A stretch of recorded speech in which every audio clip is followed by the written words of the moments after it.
नमस्कार दोस्तों, हमारे चमत्कारी अनुभव चैनल पर आपका बहुत बहुत स्वागत है। दोस्तों, सबसे पहले आप हमारे चैनल को सब्सक्राइब करें और बेल आइकन पर क्लिक करें, जिससे आपको हमारी लेटेस्ट अपडेट मिलती है। हेलो दोस्तों, जय माता दी। दोस्तों, कुछ ही दिनों में करवा चौथ आने वाला है। दोस्तों, करवा चौथ कार्तिक माह की कृष्ण पक्ष की चतुर्थी तिथि को रखा जाता है। इसका व्रत करवा चौथ के दिन और संकष्टी चतुर्थी, जो कि भगवान गणेश के लिए उपवास करने का दिन होता है, एक ही दिन आता है। करवा चौथ के दिन पत्नी अपने पति की लंबी आयु के लिए व्रत रखती हैं। करवा चौथ के व्रत को काफ़ी ही मुश्किल माना जाता है, क्योंकि महिलाएं इस दिन निर्जला व्रत रखती हैं और चांद को देखने के बाद ही अपना व्रत खोलती हैं। शादीशुदा महिलाएं इस दिन भगवान शिव, माता पार्वती और साथ ही गणेश जी की पूजा करती हैं और रात में चांद के दर्शन के बाद उनको अर्घ्य देने के बाद ही व्रत को खोला जाता है।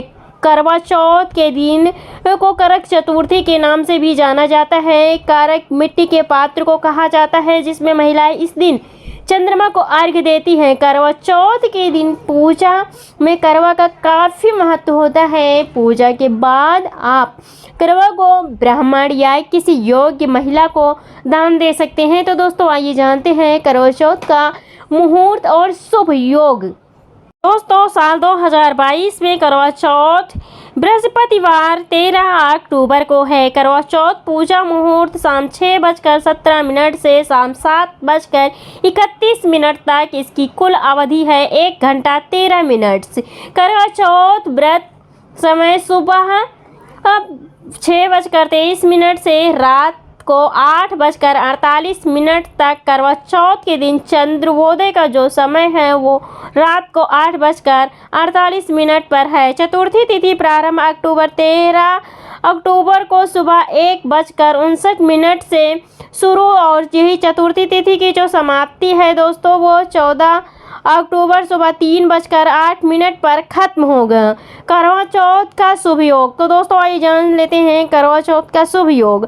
करवा चौथ के दिन ब्रह्म मुहूर्त सुबह 4:54 से सुबह 5:43 तक रहेगा। अभिजीत मुहूर्त दोपहर 12:01 से लेकर 12:48 तक रहेगा।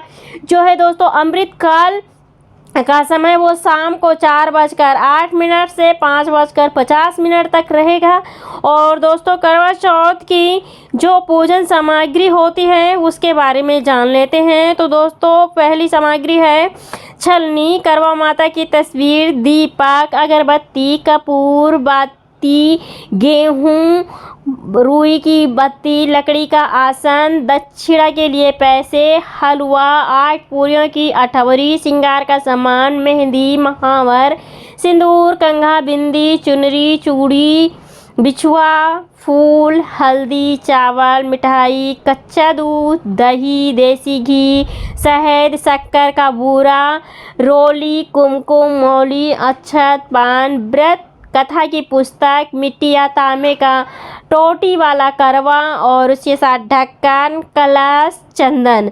तो दोस्तों, जान लेते हैं करवा चौथ की पूजन विधि। करवा चौथ के दिन सूर्योदय से पहले उठकर स्नान करें, फिर सास द्वारा दिए हुए सरगी का भोजन करें और निर्जला व्रत का संकल्प लें। यह व्रत सूर्य अस्त होने के बाद चंद्रमा के दर्शन के बाद ही खोलना चाहिए और बीच में भी जल नहीं पीना चाहिए। संध्या के समय एक मिट्टी की बेदी पर सभी देवी देवताओं को स्थापना करें। इसमें 10 से 13 करवे रखें। चंद्रमा निकलने से लगभग 1 घंटे पहले पूजन शुरू की जानी चाहिए। अच्छा हो कि परिवार की सभी महिलाएं एक साथ पूजा करें। पूजा के दौरान करवा चौथ की कथा सुने या सुनाएं। चंद्र दर्शन छलनी के द्वारा किया जाना चाहिए और साथ ही दर्शन के समय अर्घ्य के साथ चंद्र पूजा करनी चाहिए। चंद्र दर्शन के बाद बहू अपनी सास को थाली में सजाकर मिष्ठान, फल, मेवे, रुपए आदि देकर उनका आशीर्वाद लेना चाहिए। तो दोस्तों, आइए जान लेते हैं करवा चौथ की कथा। दोस्तों, बहुत समय पहले इंद्रप्रस्थपुर के एक शहर में वेद शर्मा नाम का एक ब्राह्मण रहता था। वेद शर्मा का विवाह लीलावती से हुआ था, जिसमें उनके साथ महान पुत्र और वीरावती नाम की एक गुणवान पुत्री थी, क्योंकि 7 भाइयों की वह केवल एक अकेली बहन थी, जिसके कारण वह अपने माता पिता के साथ साथ अपने भाइयों की भी लाडली थी। जब वह विवाह के लायक हो गई तब उसकी एक उचित ब्राह्मण युवक से शादी हो गई। शादी के बाद वीरावती जब अपने माता पिता के यहाँ थी तब उसने अपनी भाभियों के साथ पति की लंबी आयु के लिए करवा चौथ का व्रत रखा। करवा चौथ के व्रत के दौरान वीरावती को भूख सहन नहीं हुई और वो कमजोरी के कारण वो मूर्छित होकर जमीन पर गिर गई। सभी भाइयों ने उनकी प्यारी बहन की दयनीय स्थिति सहन नहीं हो पा रही थी। वो जानते थे कि वीरावती जो कि एक पतिव्रता नारी है, चंद्रमा के दर्शन किए बिना भोजन ग्रहण नहीं करेगी, चाहे उसके प्राण ही क्यों न निकल जाएं। सभी भाइयों ने मिलकर एक योजना बनाई जिसमें उनकी बहन भोजन ग्रहण कर ले।